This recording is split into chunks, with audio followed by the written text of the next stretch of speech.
His name is Steven Slater, and if you don't know his name by now, you'll probably know what he did. He is the JetBlue flight attendant who got so frustrated on the job yesterday that he quit in epic fashion. And tonight he is free on bail after cooling his heels behind bars all day. All the while, his folk hero reputation was burning up the internet.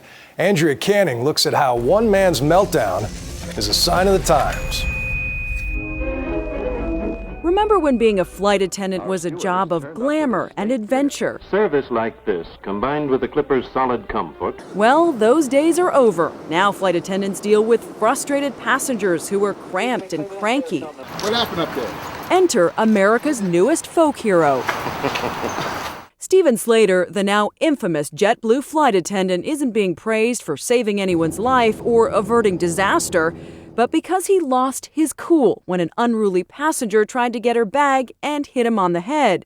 When she didn't apologize, Slater got on the intercom, started swearing, and had these parting words. I quit, that's it, I'm done. And I thought that was the end of it. Until his triumphant exit, which can be heard on this airport radio traffic. We just had a slide deployment. It was intentionally deployed. Slater activated the emergency inflatable chute and slid down the tarmac, but not before grabbing a few beers for the road. I think he just had a very small meltdown, and I think he deserved to be able to have that meltdown. And it isn't just his mother who's on his side. For people who have been pushed to the limit, Steven Slater is a hero. He's somebody who said, I'm out of here. And he didn't say I'm out of here until he told everybody off over the loudspeaker. And the best thing about what he did is that he proved that the emergency chute actually works. Just a day after his tarmac tantrum, the buzz around the water cooler seems to be much in his favor. There are Facebook pages with tens of thousands of fans and blogs giving him virtual pats on the back. There are even T-shirts for sale. This is a major personage of our time. I'm going to go home and follow him on Facebook immediately. I'll even follow his tweets. Slater spent the day being arraigned in a New York courtroom and sitting in jail waiting to be bailed out. Does he know that he's become somewhat of a folk hero overnight? He has thousands of fans on Facebook now. I don't think he's aware of anything. He's been isolated from any news. He didn't know about all the news coverage. Could Steven Slater have done what we've all dreamed of doing at one job or another? Anne Hathaway has a great quitting scene in The Devil Wears Prada where she can't take any more of the berating. She finally just throws her cell phone in the fountain and walks away. I was thinking, keep the job. We want a sequel.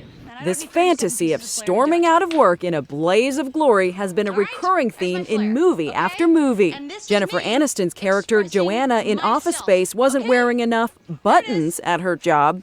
I hate this job. I hate this job and I don't need it.